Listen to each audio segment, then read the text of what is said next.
Pero por lo pronto vamos a seguir contando la que es, yo creo, y coincido con Roberto Roch, la semana más difícil que ha tenido el gobierno de Andrés Manuel López Obrador desde que es presidente de México. Tenemos esta falta de conexión entre los movimientos feministas y el gobierno mexicano, y tenemos otros factores que tienen que ver con violencia, que tienen que ver con feminicidios, que tienen que ver con el sector salud. Ya veíamos el corte de caja del coronavirus.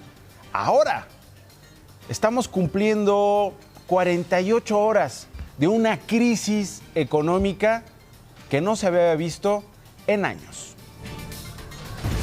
México es un país petrolero, no en el conjunto de la economía, porque el petróleo pinta relativamente poco, pero sí en las finanzas públicas. El tipo de cambio es una variable de ajuste soberana, o cuando los precios de lo que exportas caen, pues evidentemente recibes menos dólares.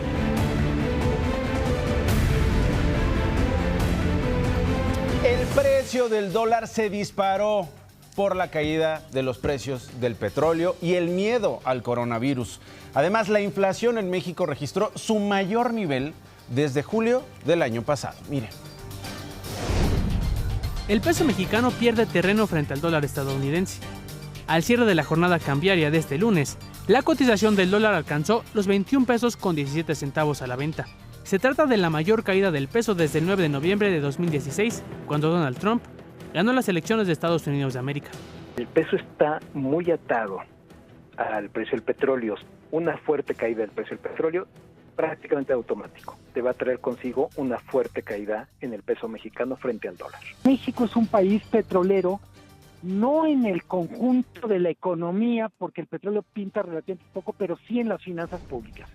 En ese sentido, al peso mexicano lo castiga la vulnerabilidad de las finanzas públicas respecto al precio del petróleo. El tipo de cambio es una variable de ajuste, no es una variable soberana.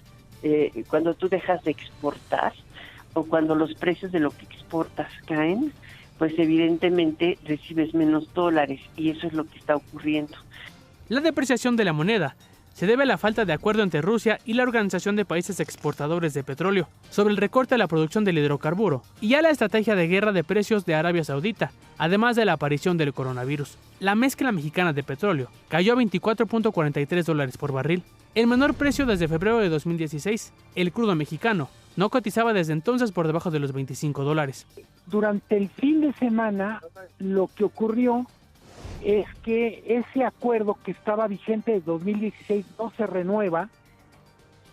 Rusia decide que no quiere bajar su producción, cuando menos no ahorita, y Arabia Saudita, que es el segundo mayor productor de petróleo después de Estados Unidos, decide que es un buen momento para dar una especie de golpe de autoridad. Decide subir la producción y bajar los precios como una forma de castigar a Rusia por el no acuerdo. La Bolsa Mexicana de Valores perdió 6.43 puntos en sintonía con mercados financieros en Estados Unidos, Europa y Asia. Las más impactantes fueron: Wall Street cerró con una caída cercana al 8% en sus principales índices. El Dow Jones terminó con una baja del 7.49%, mientras que el Standard & Poor's lo hizo con un 7.60% y el Nasdaq con un 7.29%. En Europa, la bolsa de Milán fue la más afectada, con una caída de 11.17%. Londres perdió 7.7%, París cedió 8.3%, Frankfurt cayó 7.94% y Madrid retrocedió 7.9%. Además, se prevé que el COVID-19 detendrá el crecimiento de la economía mundial. La mezcla de dos cosas: coronavirus, que ya de por sí se está evidenciando como un gravísimo problema, y en algunos casos la caída del precio del petróleo, pero realmente es el impacto muy muy fuerte que está teniendo el coronavirus en todo lo que es el comercio, toda actividad económica. En las próximas semanas veremos cómo algunas regiones más del mundo se suman a esto. Es muy probable, al ritmo que vamos, que esto ocurra en California y que ocurra en Nueva York. El problema del virus no es cuánto te enfermes, sino cuánto se deja de trabajar en los países. Ante esta incertidumbre, el presidente Andrés Manuel López Obrador aseguró que la economía mexicana está blindada. Están afectadas las bolsas del mundo y estamos esperando que haya normalidad, que haya tranquilidad, que tengamos estabilidad económica y financiera. Ya de por sí teníamos un gobierno anti-inversión muy poco atractivo, sobre todo el sector energético. El reto de la política económica en ese sentido no es, digamos, lo mejor para atraer inversión, y pues eso te golpea muy fuerte al crecimiento.